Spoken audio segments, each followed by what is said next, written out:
Boa noite. Você acompanha agora as notícias que são destaque em Minas nesta quinta-feira.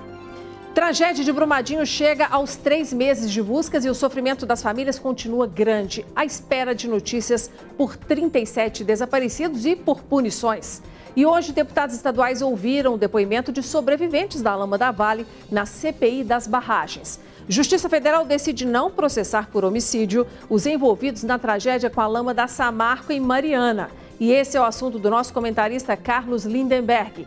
E sobre saúde, temos 2 destaques. Cresce o número de casos de cachumba em Minas e, para tentar amenizar o sofrimento de pacientes da dengue, a Prefeitura da capital toma novas medidas para melhorar o atendimento.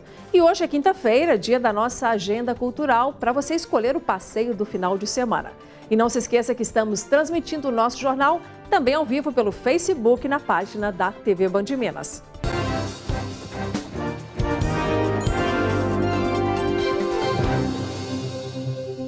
Brumadinho amanheceu em luto pelos 3 meses da tragédia com a barragem do Córrego do Feijão da Vale, que deixou pelo menos 233 mortos e 37 desaparecidos. No letreiro da cidade foram espalhadas fotos das vítimas, cruzes e também colocado um caixão. As sirenes que não tocaram em janeiro soaram hoje ao 12h30. 3 meses depois, a faixa de protesto já não é mais branca, mas o sofrimento e a saudade de quem perdeu alguém continuam. Eu não perdi só meu irmão, eu perdi uma família brumadinense, né? Ele está desaparecido até hoje, 91 dias, assim como vários outros que ainda não foram encontrados. É uma tristeza, uma dor que você não tem, assim, noção o que é. Um culto ecumênico foi realizado. Assim como nós perdoamos a quem nos tem ofendido. E todas as vítimas foram lembradas durante o ato. A cada nome citado, um balão branco subia ao céu. 90 dias depois da tragédia, o que se vê e se sente em Brumadinho ainda é muita dor. A cada dia 25, familiares prestam esta homenagem, que na opinião deles não traz alívio. Pelo contrário, aumenta o sofrimento. A saudade aumenta, né? Aperta, a gente fica um pouco mais emocionado, né? Porque a gente relembra dos momentos que a gente, né, passamos juntos e a gente vem em busca de justiça mesmo. Jéssica, que perdeu um irmão e um primo na tragédia, contou que a família ainda não recebeu nenhuma indenização e que está esperando o Ministério Público fechar o acordo da ação coletiva junto à Vale. Nesta reunião pública, logo após a homenagem às vítimas, o promotor do Ministério Público disse que a instituição está lutando para que as indenizações sejam corretas. Ele aproveitou para criticar o acordo assinado no início do mês entre a Vale e a Defensoria Pública do Estado, que diz que quem de alguma forma se sentir lesado pela tragédia de Brumadinho deve procurar a Defensoria Pública Estadual para solicitar sua indenização. Nós estamos lutando para que as indenizações sejam justas e corretas, né? Esse acordo que a Defensoria fez agora, nesse momento, junto com a Vale, pode ser, se for considerado um adiantamento de indenização, pode ser que ele seja interessante. Se ele causar o fim do problema, ou seja, dizer que esse acordo encerra, isso vai ser só vantajoso para a Vale, porque agora ainda não dá para saber direito as extensões dos danos. As investigações das polícias federal e civil, também dos Ministérios Público Federal e Estadual, continuam ainda sem prazo para terminar. Algumas prisões temporárias de funcionários da Vale e de consultores terceirizados foram realizadas, juntamente com a apreensão de equipamentos e de documentos. O presidente da companhia Vale foi afastado por recomendação da Força Tarefa, que investiga a tragédia. Após 90 dias, quem direta ou indiretamente foi atingido pelo rompimento da barragem tem vários medos, mas o maior deles é de que não seja feita justiça. Por isso que nós estamos fazendo essa questão coletiva, para todo mundo se unir e não ficar ninguém desamparado dentro da lei, aonde o juiz determinou essa questão de 1 quilômetro e as próprias indenizações. Então a preocupação nossa é exatamente uma pessoa ficar sem indenização. Enquanto cresce a espera, cresce também a saudade. 37 pessoas ainda estão desaparecidas. O som desapareceu, dói demais. Por meio de nota, a Defensoria Pública do Estado diz que os acordos extrajudiciais individuais buscam antecipar os recebimentos das vítimas e não incluem eventual complementação não excluem aí uma eventual complementação caso algum valor maior seja obtido em uma ação coletiva no futuro. Já a mineradora Vale disse que segue focada na reparação e apoio aos atingidos com ações de acolhimento, assistência psicológica, atendimento médico, recuperação de infraestrutura, auxílio financeiro, indenizações e aportes a instituições que estão colaborando com a empresa no apoio humanitário. As investigações sobre as responsabilidades na tragédia com a mina da Vale em Brumadinho ainda estão sendo apuradas, tanto pelas polícias federal e civil, quanto pelos ministérios públicos e pelas CPIs em andamento, tanto no Congresso quanto na Assembleia Legislativa. E hoje, os deputados estaduais realizaram mais uma audiência aqui na capital. A CPI da barragem de Brumadinho ouviu hoje 5 testemunhas da tragédia do rompimento da estrutura da mineradora Vale. 3 sobreviventes e 2 membros da empresa de engenharia e hidrologia contratada pela Vale prestaram depoimentos. Sebastião foi um dos sobreviventes que havia saído para almoçar e estava voltando para o local de trabalho quando a barragem se rompeu. Ele e mais um colega entraram em uma caminhonete que acabou sendo arrastada pela lama. Mas os 2 conseguiram fugir e ainda salvar outro colega. E naquele momento ali, eu não sei onde a Romeu fosse para correr, eu corri para um lado, estava obstruído, os trens vagões tomando a direção, por outro lado a balé de lama. Segundo as investigações, a empresa de engenharia foi contratada pela Vale no final de 2017 para avaliar o risco financeiro da barragem. A empresa teria criticado os testes laboratoriais que atestavam a segurança da barragem e teria advertido a Vale de que o risco era muito maior do que o indicado. A empresa, então, se recusou a fornecer um laudo positivo para a mineradora. E agora falamos sobre as punições para os envolvidos na tragédia com a mina da Samarco em Mariana, que aconteceu em 2015. Ontem, as vítimas da tragédia com a mina em Mariana foram surpreendidas com a decisão do Tribunal Regional Federal 1, em Brasília, que reiterou a acusação de homicídio contra todos os envolvidos no desastre. Segundo os desembargadores, os procuradores não apresentaram elementos que comprovam as acusações. 19 pessoas morreram arrastadas pela lama da barragem de Fundão, que também destruiu vilarejos, vegetação e inundou rios e córregos com rejeitos de minério. O Ministério Público Federal, no entanto, reitera que a acusação de homicídio doloso tinha e continua tendo amplo respaldo nas provas dos autos. E quando a gente compara as cobranças aos responsáveis pela tragédia que aconteceu em Mariana, de responsabilidade da Samarco, com o que vem sendo feito após a tragédia em Brumadinho, que é de responsabilidade da Vale, a gente nota claramente que os órgãos que atuam em defesa do cidadão têm sido mais firmes ao cobrar reparações da Vale, principalmente em relação à população. E esse é o assunto que será analisado agora pelo nosso comentarista Carlos Lindenberg. Boa noite, Lindenberg. Boa noite, Nácia. Lindenberg, a gente já pode falar, então, de um aprimoramento, talvez até de um amadurecimento dos órgãos públicos, esses que agem em defesa de todos nós, da sociedade, já mostrando um aprendizado que poderá aparecer em caso de novas tragédias, por exemplo? Olha, Nácia, primeiro essa decisão do TRF1 de dizer que não há provas no caso de Mariana. Esse caso de Mariana, na verdade, foi o quê? Foi uma senha para que houvesse a tragédia de Brumadinho. Não havendo punição, já sabia naquela época que não poderia haver, que não haveria, né? Deu-se então o episódio, a tragédia de Mariana, de Brumadinho. Bom, o que fazer agora? Primeiro, há um repto aí do TRF1 aos procuradores. Os procuradores agora têm que mostrar provas e devem provar. Agora, de outro lado, você tem esse aprimoramento que você falou agora. Realmente, depois do episódio de Mariana, que deu nisso aí, nós estamos vendo agora, o pessoal de Brumadinho se articulou mais. Não só o Ministério Público Federal, o estadual, as polícias, mas também a cidadania. Os cidadãos de Brumadinho se organizaram, estão pressionando cada vez mais e devem continuar pressionando para que esse assunto seja colocado em pratos limpos. Não pode acontecer o que aconteceu em Mariana. É impossível acontecer isso. Quer dizer, é um aprendizado doloroso, mas é um aprendizado. Sem dúvida, mas tem que continuar ainda na luta, porque senão isso aí não vai acabar bem. a cobrar. Vamos cobrar você e nós também. Muito obrigada, Claro. viu, Lindy? Até semana que vem. Boa noite.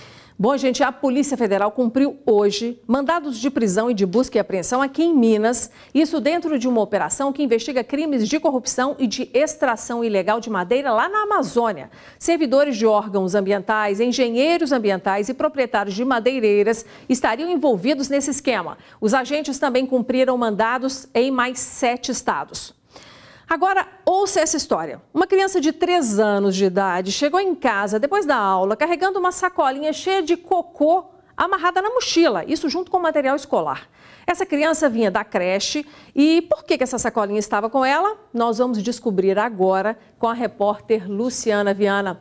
Luciana, que história esquisita é essa, hein? Conta pra gente o que aconteceu. Boa noite. Boa noite, Nácia. Boa noite a todos. Realmente uma história muito esquisita e de mau gosto, né? Enfim, porque envolve uma criança de 3 anos. Essa sacola com cocô, ela foi amarrada à mochila pela própria monitora da escolinha onde esse garoto de 3 anos estuda, viu, Nácia? A gente está até acompanhando as imagens porque a mãe postou nas redes sociais, ela ficou indignada com essa atitude da monitora. A monitora disse à mãe por telefone porque a mãe ligou para a escolinha. A monitora disse que fez aquilo porque ela estava sem luvas e que não era obrigação dela limpar a criança. Por isso ela teria agido desta forma. Mas o que chama atenção é que a criança chorou, os coleguinhas caçoaram, né? O menino quando ele voltava do ônibus escolar até em casa. Enfim, uma sindicância foi aberta. A Secretaria Municipal de Educação de Montes Claros vai averiguar o que realmente aconteceu. A gente torce para que essa criança, não é, Inácia, não fique traumatizada com essa história. E que a punição seja exemplar, porque isso não é papel de quem trabalha com criança, né? De jeito nenhum, Inácia. Obrigada, viu, Luciana? Bom, e vocês vão ver agora outros fatos que foram registrados em Minas Gerais nas últimas horas. Casal é preso suspeito de esfaquear um homem em cabine do MOV na região noroeste de BH. Segundo a Guarda Municipal, imagens das câmeras do Olho Vivo ajudaram a identificar os suspeitos. Com eles foram apreendidas 2 facas e uma serrinha. Foi preso em flagrante Ricardo César da Silva, suspeito de matar a companheira a facadas na cidade de Bom Jesus do Galho, no Vale do Rio Doce. Segundo a PM, o casal se conheceu pelas redes sociais. A briga teria sido por causa de dinheiro. A filha da vítima ficou ferida ao tentar defender a mãe. Os militares tiveram que conter populares que queriam linchar o autor. Agentes da Guarda Municipal de Belo Horizonte apreenderam drogas e réplicas de armas numa operação de rotina na região de Venda Nova. Um homem foi preso e um adolescente apreendido. Utensílios domésticos sem nota fiscal foram apreendidos dentro de um caminhão na Grande BH. A carga está avaliada em R$100 mil. Os auditores fiscais da Receita Estadual estão realizando a Operação Cinturão na região, onde há uma concentração de empresas atacadistas. Bom, e complementando as informações, para liberar a mercadoria, o comprador terá que pagar ICMS, que é o Imposto sobre Circulação de Mercadorias e Serviços, no percentual aí de 18% e ainda multas que somadas podem passar de R$50 mil. O número de casos de cachumba cresceu muito nos últimos anos. Só neste ano de 2019 foram confirmados mais de 800 casos aqui em Minas Gerais. Ano passado foram aí cerca de 4 mil. Segundo especialistas, os casos podem estar relacionados ao fato da vacina não garantir 100% de imunização. No ano passado, Vanessa contraiu cachumba. Segundo ela, os sintomas começaram com um incômodo na lateral do pescoço. Ela ficou cerca de 7 dias sentindo dores. Eu não podia fazer nada, assim, nenhuma atividade física, nenhum exercício pesado, nem carregar nada. Era repouso, sem trabalhar, e eu fiquei 1 semana sem dormir, porque eu sentia muita dor mesmo. Os principais sintomas da doença são inchaço e dor nas glândulas salivares, febre, dor de cabeça, fadiga e fraqueza, perda de apetite e dor ao mastigar ou engolir. E acomete também as pessoas, em algumas situações, testículo e ovário, levando até a possibilidade de esterilidade. Além disso, em algumas situações, podem ter manifestações no sistema nervoso central, evoluindo como uma meningite, que a gente chama de meningite asséptica. Segundo a Secretaria de Saúde de Minas, o número de casos de cachumba vem crescendo a cada ano. Só para se ter uma ideia, em 2015 foram mais de 1.300. Já em 2018, o número mais que triplicou, foram mais de 4 mil casos. Só neste ano já passa de 800 o número de pessoas com cachumba. Em Belo Horizonte, nos 3 primeiros meses do ano, 69 pessoas já foram diagnosticadas com a doença. A vacina contra a cachumba é disponibilizada no Sistema Único de Saúde desde 1996. Em 2002, passou a ser aplicada em 2 doses, mas ela não garante 100% de imunização. As pessoas que fizeram uso de uma dose vão ter uma proteção de 60%. E as que fizeram uso de 2 doses vão ter uma proteção de 80%. Se uma pessoa está contaminada em um local em que existem pessoas propícias a ter a infecção, pode aumentar os casos. Quem já teve, não tem mais. Da imunidade definitiva.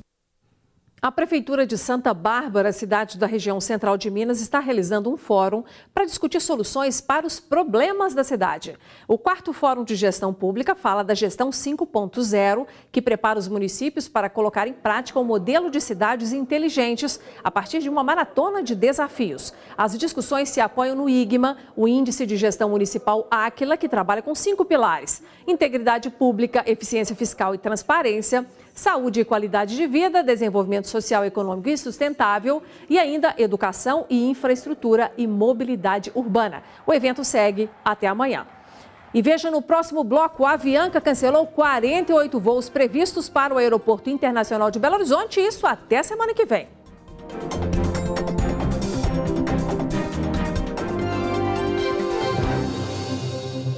A demanda por voos nacionais aumentou quase 5% no primeiro trimestre. 24 milhões de passageiros viajaram de avião pelo Brasil nesse período. Na contramão desse crescimento, a Avianca vai reduzir as operações para apenas 4 aeroportos já a partir da semana que vem. O Terminal Internacional de Belo Horizonte, que recebia voos da companhia, não terá mais operação. A Ingrid mora em Joinville e planejou as férias em Belo Horizonte com meses de antecedência. Na promoção, ela pagou R$ 600 pelas passagens aéreas de ida e volta. A gente fica vigiando vários dias, várias vezes e aproveita a promoção. Fica de olho, sempre aparece alguma coisa, a gente pega, né?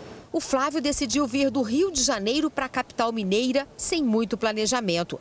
Mas como ficou hospedado na casa de parentes, achou que valeu a pena pagar um pouco mais pelo bilhete. A gente trabalha tanto, né? Tá tão difícil, uma vez no ano tem como te dar uma apertada e parcelar no cartão em 6 vezes. Vão aproveitar um pouco as férias, né? 24 milhões de passageiros viajaram em voos nacionais no primeiro trimestre deste ano.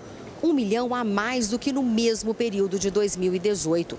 Um crescimento de 4,3%. A taxa de ocupação nos voos superou 80% no mês passado. Para a Agência Nacional de Aviação Civil, o aumento da demanda é reflexo da recuperação da economia. Mas muitos passageiros reclamam que o preço da passagem ainda está salgado. Acho que os preços no Brasil são absurdamente altos. Eu, por exemplo, estou tentando antecipar meu voo aqui, tenho que pagar para antecipar o voo. Já paguei muitíssimo caro. Estou numa lista de espera e ainda para pagar. A procura por voos internacionais também aumentou no trimestre e chegou a quase 11%. Estela vai para a Holanda, já pensando na próxima viagem para a Itália, em setembro. Como eu viajo muito, programo o ano inteiro com 6 meses de antecedência, no mínimo, usando esses filtros para encontrar preço bom com bagagem despachada, pelo menos uma bagagem. De janeiro a março, a demanda cresceu na maioria das companhias aéreas.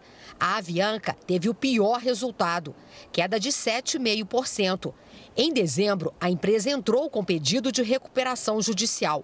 Só nesta semana, cerca de 1.000 voos já foram cancelados por causa da devolução de aeronaves por falta de pagamento. A partir da próxima semana, a Avianca vai operar em apenas 4 aeroportos: em São Paulo, Rio de Janeiro, Brasília e Salvador. Até o dia 30 de abril, 48 voos da Avianca agendados para o Aeroporto Internacional de Belo Horizonte foram cancelados. E no dia 2 de junho, eleitores da cidade de Sete Lagoas, na região central do estado, vão voltar às urnas para eleger um novo prefeito. A chapa eleita em 2016 do prefeito Leone Maciel Fonseca e do vice Duílio de Castro Faria foi cassada pela Justiça depois que ficou comprovado o uso indevido dos meios de comunicação. Os candidatos que serão eleitos devem tomar posse até o dia 21 de junho. Enquanto isso, o presidente da Câmara de Vereadores, Cláudio Caramelo, continua respondendo pelo Executivo Municipal. E veja a seguir, estreia nos cinemas de BH o filme mais aguardado do ano na série de super-heróis. Avengers vai exigir fôlego do espectador, porque passa de 3 horas de duração.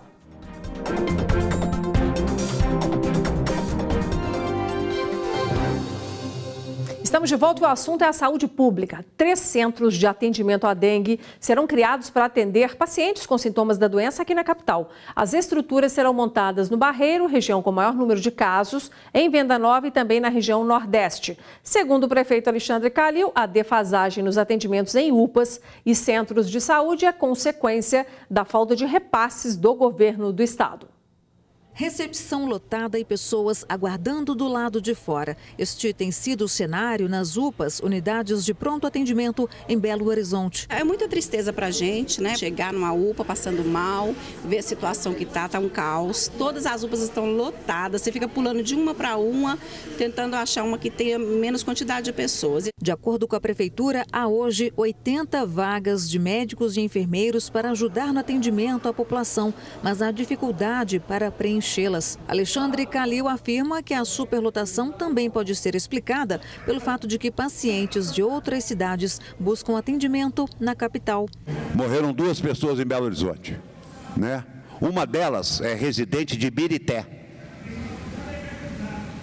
E é bom a imprensa divulgar que o governo deve, na saúde, para a região metropolitana de Belo Horizonte, R$1 bilhão. R$1 bilhão na saúde da região metropolitana de Belo Horizonte. Ninguém fala isso, tá certo? O novo governo deve 240 milhões. E quem está tratando como o bandido, o vilão, não é quem deu tiro no coração do cara, não. É quem está tentando tirar a bala. Para tentar minimizar o tempo de espera e atender um número maior de pessoas, alguns postos vão continuar funcionando aos sábados. Também serão abertos nos próximos dias 3 centros de atendimento à dengue, os chamados CADs, que irão auxiliar na triagem de pacientes com sintomas da dengue. O horário de funcionamento será de 7 horas da manhã às 6 da tarde. Eles serão instalados nas regionais Barreiro, Venda Nova e Nordeste. A Prefeitura de Belo Horizonte espera preencher o quanto antes as 80 vagas abertas para médicos e enfermeiros. Tomara que dê certo, então, essas novas iniciativas da Prefeitura, né? E agora a gente fala de amenidades. Mudamos o assunto porque é hora de você programar o seu final de semana com as dicas da nossa agenda cultural. A repórter Luciana Viana traz os destaques. Na telona, um dos filmes mais esperados do ano, Avengers Endgame, Vingadores Ultimato. Quem não está ansioso para saber o que vai acontecer com os heróis da Marvel? Prepare-se para pouco mais de 3 horas de filme. No teatro, o palco se transforma em um consultório psiquiátrico e uma mulher conta a tortuosa vida dela. Ela está sozinha, mas ao mesmo tempo está repleta de companhias. São as vozes que ela ouve. O monólogo Sozinha, com a atriz Gabriele Bertolino, reflete sobre solidão e loucura. Outro monólogo é o Imortal, com Gisele Frois. A montagem investiga os múltiplos sentidos da imortalidade, colocando em cena uma mulher que recebe de um antiquário 6 volumes da tradução inglesa da Ilíada. Dentro do 6º volume, um manuscrito escondido e muito mistério. Tudo o que você sempre quis dizer sobre casamento. Casados na vida real, os atores Maria Flor e Emanuel Aragão recontam a relação deles, desde o primeiro encontro até o matrimônio. Os atores prometem em cena falar tudo que os casais não têm coragem de dizer na frente do outro. Para a criançada, neste fim de semana, a febre do momento vai invadir os palcos de BH. O espetáculo infantil O Mundo Encantado de LOL, com muita cor e aventura.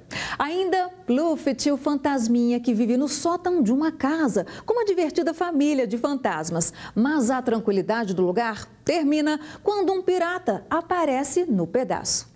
No musical O Mundo Mágico de Oz, Dorothy, Leão, Homem de Lata e Espantalho se aventuram pela estrada de tijolos amarelos, enfrentando suas fraquezas e em busca de seus sonhos. O Chorinho está em todas as partes de BH, que recebe o primeiro Festival de Choro. O evento envolve 20 bares da capital, unindo música, cultura, gastronomia, e a maior parte das apresentações é gratuita.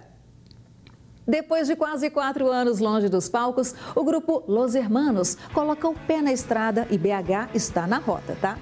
Para estimular a revitalização de Brumadinho, depois que o rompimento da barragem de rejeitos da Vale atingiu a cidade, o Inhotim dá início a uma série de shows e ações culturais. Quem vai abrir a programação é o cantor pernambucano Lenine, neste sábado. Os sucessos da banda mais famosa do mundo, um tributo com espetáculo cênico musical. The Beatles Abbey Road nos leva a uma viagem no tempo. Programe-se e divirta-se. E antes do tchau, pega aí, por favor, o seu celular para você anotar o nosso BandZap, que é o 31 99 772 7663. Por este telefone, você nos conta o que está acontecendo aí, os problemas que você e seus amigos, a sua família estão vivendo aí na sua rua, no seu bairro. Combinado? Vou esperar a sua participação. Bom, e nós ficamos por aqui. Obrigada pela sua atenção nesta quinta-feira. Amanhã estaremos de volta com mais notícias sobre Minas Gerais. Até lá e boa noite.